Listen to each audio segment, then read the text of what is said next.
Good morning my dear students. तो आज हम जो सेक्सुअल डिसऑर्डर्स हम पढ़ रहे थे तो उसकी आज नेक्स्ट क्लासिफिकेशन देखेंगे और उसका मैनेजमेंट देखेंगे, last part of this unit. तो परसों मैंने स्टार्ट किया था, that was the sexual preferences.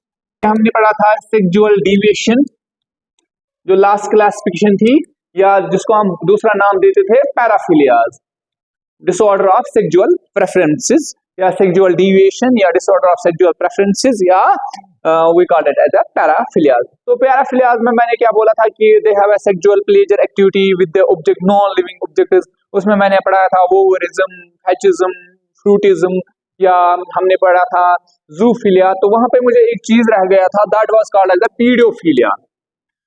पीडियोफिलिया ये एक और सेक्सुअल डिसऑर्डर है, वो किस में आता है? This disorder of sexual preferences, या जिसको हम बोलते हैं पैराफिलियाज। तो पीडियोफिलिया में क्या होता है, जो ये इंसान होता है जिसको ये सेक्सुअल डिसऑर्डर होता है, ये जो अपनी सेक्सुअल एक्टिविटी करता है, ये करता है with the pre puberty child. For example, जो छोटे बच्चों के साथ ही, छोटे बच्चों के साथ अपनी जो सेक्सुअल एक्टिविटी है ये उसके साथ ही करता है, या उसके साथ ही अपनी डिजायर फुलफिल करता है, that is called as the paedophilia. और उसके बाद लास्ट में बोला था जूफिलिया। जूफिलिया का मतलब क्या होता है? जो अपनी सेक्सुअल एक्टिविटी करता है ये विद एनिमल्स के साथ अपनी प्लेजर लेता है या सेक्सुअल एक्टिविटी करता है।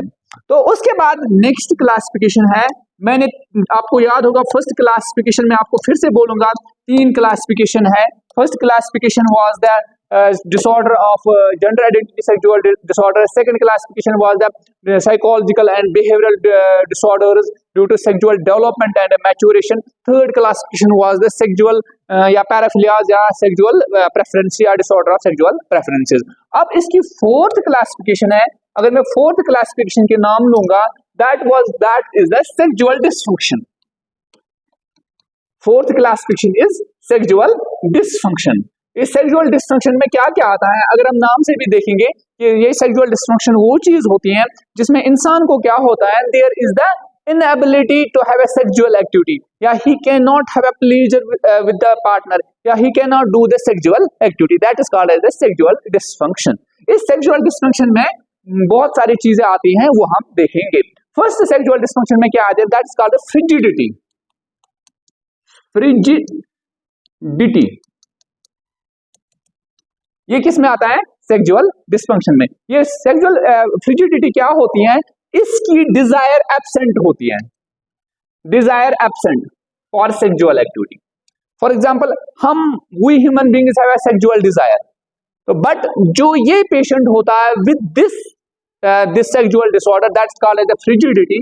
इसमें क्या होती है, इसकी जो डिजायर होती है इस इंडिविजुअल की, वो एब्सेंट होती है, उसकी कोई डिजायर ही नहीं, जो है उसकी कोई एक्टिविटी नहीं होती है फॉर द सेक्सुअल एरोजल या सेक्सुअल प्लेजर। उसके बाद नेक्स्ट जो सेक्सुअल डिसफंक्शन है, that is called as the importance. आपने इसको नाम सुना होगा, आपने ये भी सुना होगा कि इम्पोर्टेंस क्या होती है। इम्पोर्टेंस वो चीज होता है जिसमें इसकी पिनाइल इरेक्शन नहीं होती है। जब पिनाइल इरेक्शन ही नहीं होगी तो इस इंसान की जो सेक्सुअल एक्टिविटी है वो सेटिस्फैक्टरी नहीं होगी, वो अपनी सेक्सुअल प्लेजर नहीं ले पाएगा, उसकी जो सेक्सुअल एक्टिविटी, जो सेक्सुअल लाइफ है, इट बिकम्स एब्नॉर्मल। इस इंपॉर्टेंस में 2 चीज आते हैं, one is called as physiological mechanism. Physiological mechanism में क्या आता है कि इंसान को जो इसकी ब्लड फ्लो है वो वहां की तरफ नहीं जाता है, जिसकी वजह से, क्योंकि आपने सुना होगा इसमें टिश्यूज होते हैं, जो जब ब्लड सप्लाई वहां की तरफ जाती है at the time of aerogel, blood flow बहुत ज्यादा होता है, तो उसकी वजह से इसका एरोजल होता है। बट इसमें फिजियोलॉजिकल मैकेनिज्म की वजह से क्या होता है, वहां इस टिश्यूज की तरफ ब्लड नहीं जाता है, जिसकी वजह से इसकी पिनाइल इरेक्शन नहीं होती है। And second cause is that is the most important, that is the citrus. आपने सुना होगा कि सिट्रस वो चीज होता है जो इंसान को बहुत ज्यादा डिस्टर्ब करता है। इस सिट्रस की वजह से भी एक इंसान का जो पिनाइल इरेक्शन वो नहीं होता है, वो that is called as the importance, meaning कि इसकी पिनाइल इरेक्शन अच्छे से नहीं होती है। तो दैट इज द 2 रीजन हो सकते हैं, one is the physiological and second is the citrus. तो ये 2 चीजें हैं that cause the sexual dysfunction. और उसके बाद another that is called as the pre ejaculation. Pre ejaculation, pre ejaculation का मतलब क्या है? ये वो एक सेक्सुअल डिसफंक्शन है जिसमें एक इंसान को इजैकुलेशन होती है एक ऑर्गेज्म स्टेट से पहले। फॉर एग्जांपल जब उसकी फुल एक डिजायर होती है सेक्सुअल एक्टिविटी, तब उससे पहले ही उसकी जो स्पर्म इजैकुलेशन होती है, जिसकी वजह से वो अपनी जो सेक्सुअल एक्टिविटी है वो फुलफिल नहीं कर पाता है, जो उसके प्लेजर है वो ये फुलफिल नहीं कर पाता है। That comes under the pre ejaculation. उसके बाद एक और चीज है, that is the non organic वैजिनिज्म।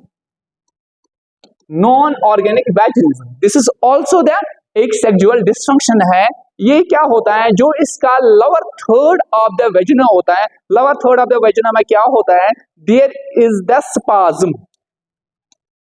जो lower third of the vagina होता है, इसमें क्या होता है, स्पाज्म होता है। तो स्पाज्म की वजह से आपको पता है, अगर मसल स्पाज्म होंगे तो जिसकी वजह से एक women can not have a pleasure activity, women can not have a proper sexual activity, that is called non organic vaginismus. उसके बाद this was the last of this sexual dysfunction. को इसमें मैंने क्या क्या पढ़ाए थे, first was that is called as the frigidity. Frigidity का मतलब क्या होता है, इसकी डिजायर फुलफिल नहीं होती है। Second is called as the importance. Importance क्या होती है, दैट इसकी जो इरेक्शन है, पेनियल इरेक्शन वो ठीक से नहीं होती है। उसमें दो चीजें, फिजियोलॉजिकल एंड फिजिकल।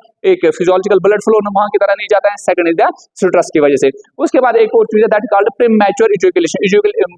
सेटिस्फैक्शन से पहले ही इसका इजैकुलेशन होता है, जिसकी वजह से इसका प्लेजर नहीं आता है। उसके बाद है that is the non organic vaginismus. और नॉन ऑर्गेनिक वैजिनिज्म क्या होता है, जो इसका वेजना होता है, lower 1/3 of the वेजना, it get spasm. जो स्पाज्म हो जाएगा, मसल्स प्रॉपर्ली फंक्शन नहीं करेंगे, जिसकी वजह से इसकी एक्टिविटी या प्लेजर में मजा नहीं आएगा। That is the sexual dysfunctions which is come under this classification of third sexual disorders. अब इसकी लास्ट में हम बात करेंगे, दैट इज द ट्रीटमेंट। इस ट्रीटमेंट में हम मेनली जो इसको देते हैं, कुछ ड्रग्स भी देते हैं, बट कुछ थेरेपीज भी देते हैं। फॉर एग्जांपल जब एक पेशेंट को मैं कुछ थेरेपीज का नाम लूंगा, तो उस थेरेपी से, क्योंकि आजकल जो फोकस ट्रीटमेंट होता है, that is the therapies. Therapies की वजह से हम इसको चेंज कर सकते हैं, इस चीज को मॉडिफाई कर सकते हैं। तो first therapy that is the supportive therapy, क्योंकि ये मेन वो इश्यू होता है कि this disorder needs the support. अगर इस पेशेंट को आप सपोर्ट नहीं करोगे, इसका फैमिली सपोर्ट या सोशल सपोर्ट या फ्रेंड सपोर्ट, इसका हर किसी तरफ से, हर किसी साइड से इस पेशेंट को सपोर्ट चाहिए। अगर इसका सपोर्ट नहीं होगा, क्योंकि उसका सेल्फ एस्टीम लो होगा, जिसकी वजह से he will go for the various psychiatric disorder, he और she will go for the suicide. That means you have to do the supportive therapy. आप इसकी पेशेंट को हमेशा इसका सेल्फ एस्टीम आपको हाई करना है। और उसके बाद एक और चीज मैंने पढ़ाई थी, अगर आपने याद होगा लेक्चर में, आप वहां पे देख सकते हो, that's called as the CBT। आप इसमें बिहेवियरल थेरेपी दे सकते हो। बिहेवियर, क्योंकि इसका बिहेवियर डिस्टर्ब होता है, इसका बिहेवियर माल अडेप्टिव हुआ होता है, तो आप इसमें CBT दे सकते हो। तो मैंने वहां पे टेक्निक्स भी बोले थे कि आप CBT कैसे देते हैं, तो उस वजह से भी इस पेशेंट का आप बिहेवियर मॉडिफाई कर सकते हो। और इसमें क्या देते हैं, there is the antipsychotics.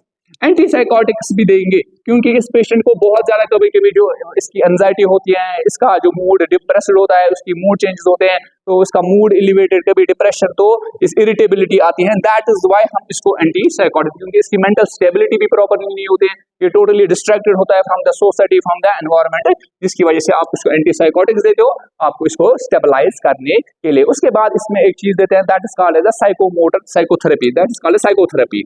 Psychotherapy की भी देंगे, क्योंकि इस पेशेंट में क्या होता है, इसकी जो आपकी मेंटल एबिलिटी, जो मैंने बोला, क्योंकि it is the psychiatric disorder, आप साइकोथेरेपी दे सकते हो, उस मॉडिफिकेशन ऑफ दिस मेंटल जो इसकी इंस्टेबिलिटी होती है। उसके बाद इसके हम देते हैं एंड्रोजन थेरेपी। एंड्रोजन थेरेपी इसलिए देंगे क्योंकि इस पेशेंट में क्या होता है, क्योंकि हार्मोनल इम्बैलेंस की वजह से भी होता है। क्योंकि मैंने आपको एक नाम बोला था, one that was the syndrome, that is Klinefelter syndrome या टर्नर सिंड्रोम। तो क्रोमोसोमल एब्नॉर्मलिटी भी होती है, या कभी हार्मोनल इम्बैलेंस की वजह से भी इस पेशेंट की जो हार्मोनल लेवल ऊपर नीचे जाती हैं, जिसकी वजह से पेशेंट में ये सिम्टम्स आ सकते हैं। तो एंड्रोजन थेरेपी भी देंगे, ताकि इस पेशेंट की जो हार्मोनल लेवल है, that will come at that will be stable, तो जिसकी वजह से आप पेशेंट को ये ट्रीट कर सकते हो। तो last thing is that is the video in psycho education. Psycho education is the most important part of this, क्योंकि अगर आप जब पेशेंट को साइको एजुकेशन नहीं दोगे, how to you follow the rules, आपको मेडिकेशन कैसे लेनी है, आपको कैसे रहना है फैमिली के साथ, या आप फैमिली को भी साइको एजुकेशन देनी है, या इंडिविजुअल को भी, जो भी पेशेंट होगा। तो this was all about from the sexual disorders. तो अगर आपको कोई भी क्वेश्चन होगा या कोई भी क्वेरी होगी तो आप कमेंट बॉक्स में डाल सकते हो, तो I will respond that question. तो this was all about this unit, that is the sexual disorders, and thank you so much.